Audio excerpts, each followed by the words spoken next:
जिन लोगों ने माल्टा का स्टडी वीज़ा अप्लाई कर रखा है या जो लोग अप्लाई करने वाले हैं, तो उनको मैं एक बता देता हूँ कि जो माल्टा स्टडी वीज़ा था उसकी नई डॉक्यूमेंट चेकलिस्ट आ चुकी है। नई डॉक्यूमेंट चेकलिस्ट के अंदर क्या क्या डॉक्यूमेंट मांगे गए वो सब आपको मैं बताने वाला हूँ। पहले अगर आप करते थे जैसे ऑनलाइन सबमिशन होता था पहले, तो जैसे कि सीव्यू की साइट पे जाके आपको लिंक आता था, वहाँ से आपको डॉक्यूमेंट अपलोड करने थे। उस टाइम लगभग अराउंड आपको 20 से 22 डॉक्यूमेंट थे जो कि अपलोड करने रहते थे वहाँ पे। इस बार डॉक्यूमेंट रिक्वायरमेंट थोड़ी कम हो गई है, और जो नए डॉक्यूमेंट की चेकलिस्ट आई है वो आपको बता देता हूँ कि नए डॉक्यूमेंट क्या क्या है, किस तरीके से आपको प्रिपेयर करना है वो आपको मैं बता देता हूँ। तो सबसे पहले यही कहूँगा, जो भी अपने डॉक्यूमेंट है वो अच्छे से आप तैयार करके रखो। अगर आपको भी डॉक्यूमेंट वगैरह पोस्टली करवाना है कम प्राइस के अंदर, तो आप मेरे से भी कांटेक्ट कर सकते हो। डॉक्यूमेंट अपोस्टली करवाना मेन है। जैसे कि अगर आपकी 10th 12th की ये है, अगर आप 12th की बात कर रहे हो तो ये दो हो गए आपके। अगर आप ग्रेजुएशन वगैरह की बात कर रहे हो तो ग्रेजुएशन वगैरह की डिग्री, ये सब अपोस्टाइल होता है, उसके बाद वहाँ पे लगता है साथ में।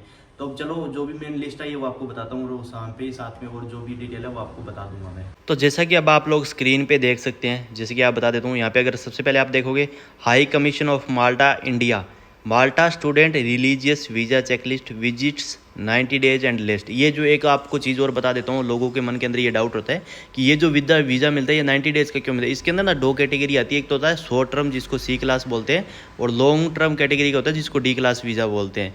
तो शॉर्ट टर्म आपको 90 डेज से कम का होता है, जिसको टूरिस्ट वीज़ा अपन लगा सकते हैं, और जो आपको स्टडी और वर्क के लिए जाना है तो आपका लॉन्ग कैटेगरी का वीज़ा लगता है, लॉन्ग टर्म का, जो कि 90 डेज होता है, और उसके बाद वहाँ पे जाके आपको टीआरसी वगैरह बन जाता है, तो कोई दिक्कत नहीं आती है उसके बाद में।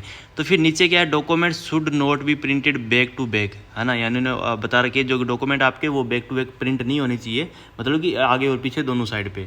तो फिर एक नंबर पे जो आता है वो अपना आता है application form. Application form duly filled in and sign by the applicant. जो एप्लीकेशन फॉर्म है वो आपको वीएफएस की साइट पे मिल जाएगा, आप माल्टा की साइट से भी निकाल सकते हो, कोई दिक्कत नहीं है उसमें। उसको निकाल के आपको साइन करने हैं उसके ऊपर, जब वो तो वीएफएस वाले आपसे करवा लेंगे, कोई दिक्कत नहीं है अगर आपको नहीं समझ आ रहा, नहीं पता है।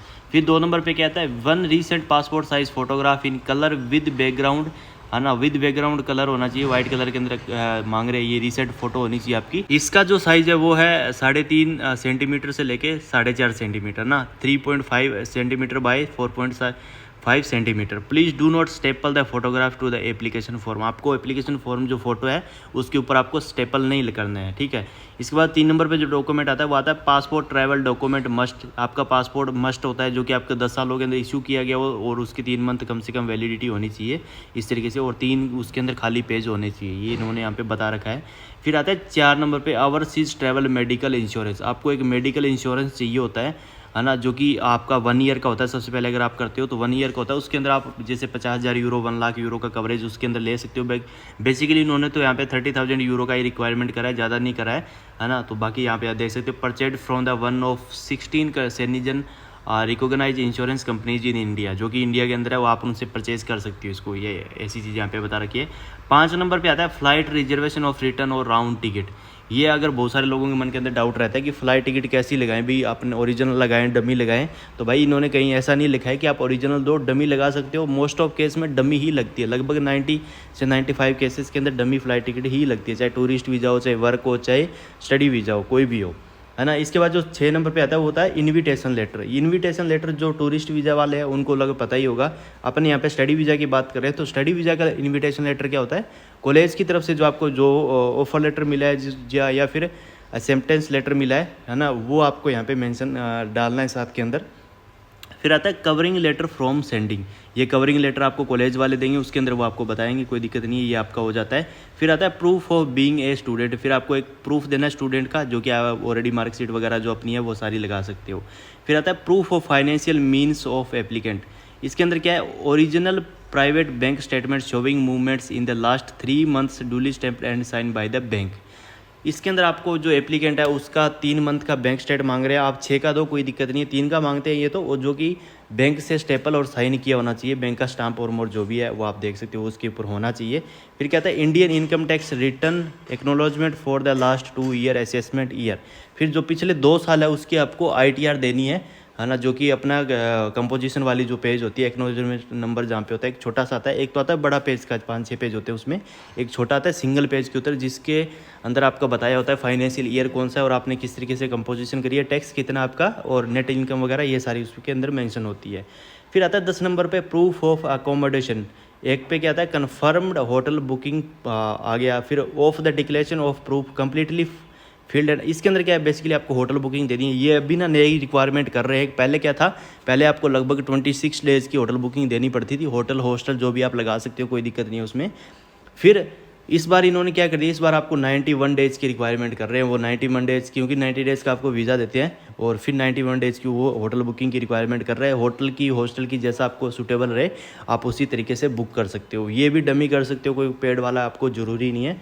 आप पेड वाला कर सकते हो, अगर आपको आपका कॉलेज ऐसा है जो कि एकोमोडेशन प्रोवाइड करता है, आप उसकी ले सकते हो 3 महीने की, कोई दिक्कत नहीं है। उसके अंदर 3 महीने आप वहाँ पे रह सकते हो, उसके बाद में अपना जो भी है सेटअप आगे कर सकते हो।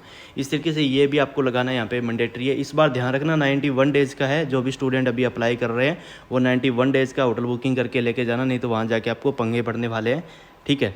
तो 91 डेज़ का ही मत करो, लगभग 94-5 डेज़ का करो, ताकि उनको भी कोई दिक्कत ना आए, ऐसा ना सोचे वो कि आपने पूरा ही किया है। फिर क्या आता है, एप्लीकेंट आता है, इफ़ एम्प्लॉयड, अगर आपका एम्प्लॉयड है, जैसे कि आप स्पॉन्सर लगा रहे हो, है ना, जैसे आप सपोज करो अगर आपके पापा आपको स्पॉन्सर कर रहे हैं, तो उसके अंदर एक स्पॉन्सर लेटर लगता है, जो कि आपकी जो भी नियर कोर्ट कचहरी होती है वहाँ से वो बन जाता है। 200-300 रुपये लगते हैं उसकी, इजीली, कोई दिक्कत नहीं है। उसके अंदर वो बन जाता है। उसके अंदर वो आपको बता देता है कि ये मेरा रियल सन है, मैं इस तरीके से, मेरा ये काम है थोड़ा बहुत, और मैं इस तरीके से इसको स्पॉन्सर कर रहा हूँ, आगे जो भी खर्चा वगैरह होगा इसका सारा मैं उठाऊँगा, इस तरीके से उसके अंदर मेंशन होता है। और बाकी जो आपके जो स्पॉन्सर कर रहा है उसकी बैंक स्टेटमेंट लगती है, साथ में ITR भी वो रिक्वायरमेंट करते हैं। अगर ITR है तो आप दे सकते हो, नहीं कोई दिक्कत वाली बात नहीं है, चल जाता है फिर भी। बाकी वो तो देखो वीज़ा आने वाले ऑफिसर वगैरह पे डिपेंड है कि क्या किस तरीके से क्या करते हैं वो। इसके बाद जो 12 नंबर पे डॉक्यूमेंट आता है वो आता है ओरिजिनल एंड फोटोकॉपी। जितने भी आपके, जैसे कि यहाँ पे बता रखा है, of all the pages of current and the last previous passport. अगर आपका करंट पासपोर्ट है या कोई प्रीवियस पासपोर्ट था, उसके आपको मतलब ओरिजिनल तो साथ लेके ही जाना, वो तो वहाँ रख लेंगे, साथ ही फ़ोटोकॉपी भी लगानी है उसकी। फिर आता है 13 नंबर पे आधार कार्ड, नेशनल आइडेंटिटी कार्ड। एक आधार कार्ड भी अभी आपको साथ में कैरी करना है, पहले ज़रूरी नहीं था। अभी वो स्पॉन्सर और जो आप मेन एप्लीकेंट है उसका दोनों का आधार कार्ड वहाँ पे मांग रहे हैं, तो दोनों का आधार कार्ड लेके जाओ साथ में, और उसकी एक फ़ोटोकॉपी भी लेके जाओ दोनों की, क्योंकि फ़ोटोकॉपी ही रखेंगे, वो ओरिजिनल नहीं रखेंगे वहाँ पे। ये आपका एड्रेस वेरीफाई के लिए लेते हैं वो। इसके बाद जो डॉक्यूमेंट आते हैं वो होते हैं GDPR फॉर्म हो गया जैसे। फिर इस तरीके से अगर और भी 2-3 डॉक्यूमेंट हो जाते हैं जो कि आपको सूटेबल लगे, वो सारी चीज़ें आप उसके अंदर लगा सकते हो।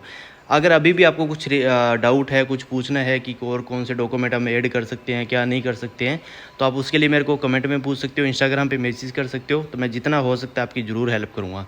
सो ये थी आज की इन्फॉर्मेशन वीडियो की माल्टा स्टडी वीज़ा की नई जो डॉक्यूमेंट चेकलिस्ट आई है उसके अंदर क्या क्या डॉक्यूमेंट ऐड किए गए और क्या रिमूव किए गए हैं।